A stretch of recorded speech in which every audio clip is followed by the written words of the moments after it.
안녕하십니까. 기업 장명 연구소입니다. 지난 시간에는 스티브 잡스가 애플의 이름을 짓게 된 이유와 애플이 만든 애플 시리즈, 그 다음에 리사, 맥킨토시 컴퓨터가 PC 시장에서 일으킨 혁명에 대해서 살펴봤는데요. 1995년 애플에서 쫓겨난 스티브 잡스의 픽사가 만들고 디즈니가 배급한 애니메이션 토이스토리는 세계 최초의 3D 애니메이션이었습니다.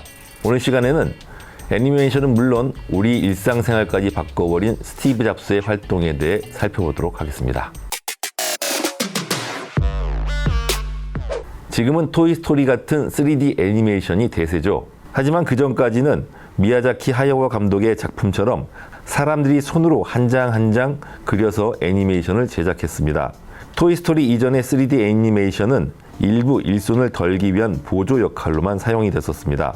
스티브 잡스는 루카스 필름으로부터 픽사를 인수한 초기에는 엔지니어답게 3D 애니메이션이나 컴퓨터 그래픽을 만드는 컴퓨터에 집중했었습니다.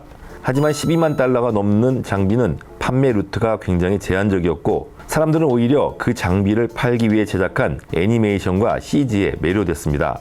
특히 영화사들은 인력과 비용을 절감할 수 있는 3D 애니메이션에 큰 관심을 보였습니다. 스티브 잡스는 픽사의 애니메이션을 통해 하드웨어 중심의 사고에서 벗어나 소프트웨어와 콘텐츠 파워에 눈을 돌리게 됐습니다. 1985년에 애플에서 쫓겨난 스티브 잡스는 픽사의 3D 애니메이션 대성공의 신화를 쓰고 1997년 12년 만에 애플로 화려하게 복귀합니다.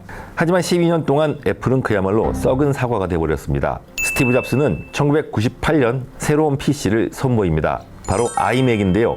아이맥은 모니터 일체형 PC로 예쁜 디자인과 탁월한 성능으로 엄청난 인기를 얻습니다. 아이는 인터넷, 개인을 말하는 인디비주얼, 가르치다는 뜻의 인스트럭트, 정보를 전하다는 뜻의 인폼, 그리고 영감을 준다는 뜻의 인스파이어 5단어의 공통 이니셜이라고 설명했습니다.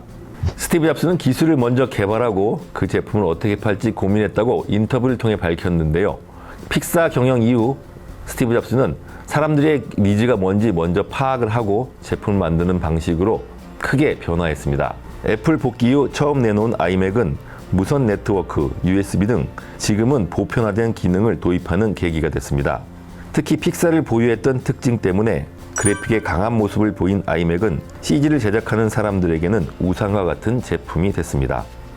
아이맥의 성공으로 애플은 1998년 4억 달러의 흑자를 내면서 3년 만에 흑자로 돌아섰습니다. 하지만 아이맥은 시작에 불과했습니다. 2001년 애플은 두 번째 i 시리즈인 MP3, 아이팟을 선보입니다. 하지만 초기의 아이팟은 크고 배터리 성능도 좋지 않아 큰 인기를 얻지는 못했습니다. 계속 성능 개선을 하면서 아이팟이 점점 진화하고 아이팟 미니도 선보였습니다. 2005년 플래시 메모리를 장착한 아이팟 셔플까지 나오면서 MP3 시장을 본격적으로 점령하기 시작합니다. 특히 아이팟은 아이튠즈라는 음악 파일 관리 UI와 함께 제공됐습니다. 아이팟이 나오기 전까지는 우리나라의 아이리버가 MP3 시장의 세계 1위였습니다. 아이팟 성공 이후 스티브 잡스는 휴대폰에 집중합니다. 아이폰의 탄생에는 당시 아이팟에 플래시 메모리를 납품하던 삼성전자의 황창규 사장이 기술적인 도움을 주었습니다. 각종 반도체와 디스플레이를 애플에 제공한 것입니다. 2007년 세상에 나온 아이폰은 휴대폰 시장뿐 아니라 인류의 생활 방식을 바꿔버렸습니다. 아이폰 등장 전까지 휴대폰은 통화 기능이 주 기능이었는데 아이폰은 사용자를 똑똑하게 만들고 편리하게 제공해주는 손안의 컴퓨터였습니다. 아이폰의 등장으로 노키아, 모토로라, 삼성전자와 같은 휴대폰 제조업체는 그야말로 비상이 걸렸습니다. 삼성전자는 발빠르게 구글의 안드로이드와 손잡고 아이폰을 추격합니다.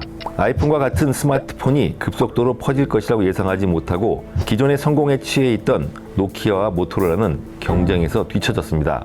LG전자도 마이크로소프트와 손을 잡는 바람에 결국 스마트폰 사업을 철수하는 단초가 됩니다. 삼성전자는 자신이 개발한 반도체와 디스플레이 때문에 아이폰이 등장해 큰 위기를 맞게 됩니다. 하지만 아이러니하게도 발빠르게 대처해 그 당시 거함이었던 노키아를 제치고 휴대전화 시장에서 세계 1위를 차지하는 기회를 잡게 됩니다. 아이폰과 같은 스마트폰을 만들려는 휴대폰 제조사의 노력은 여러 번 있었습니다. 삼성전자도 미치라는 스마트폰을 선보였는데 윈도우 OS를 사용해서 작고 다루기 힘든 컴퓨터와 같았습니다. 아이폰은 스마트폰 전용 애플리케이션을 만들도록 유도하고 앱스토어를 통해 다운받도록 했습니다. 특히 아이튠스 플랫폼은 애플 왕국의 든든한 버팀목이 됐습니다. 구글도 안드로이드와 구글 플레이를 통해 유사한 서비스를 선보여 스마트폰 시장을 양분하고 있습니다. 스티브 잡스의 사과 사랑은 다시 한번 이어집니다. 2006년 애플은 iTV의 개념을 소개합니다. 이듬해 셋탑박스 형태로 출시된 애플 TV는 2010년 TV 형태로도 나오게 됩니다. 스티브 잡스가 iTV로 이름을 붙이지 않은 것은 수많은 방송국들 때문으로 보입니다. i로 시작되는 방송국이 세계 각국에 여러 군데 있어서 구분이 힘들기 때문입니다. 실제로 우리나라에도 박찬호 메이저리그 중계를 했던 iTV가 있었습니다. 애플과 i는 스티브 잡스가 가장 좋아하는 브랜드명이었습니다. 애플은 앞으로도 애플카를 내놓을 거라는 전망이 나오고 있습니다. 스티브 잡스는 떠났지만 애플에 대한 세계인들의 사랑은 언제까지 계속될까요? 정말 저도 궁금합니다. 기업장명연구소 아이폰 편은 여기까지입니다. 감사합니다.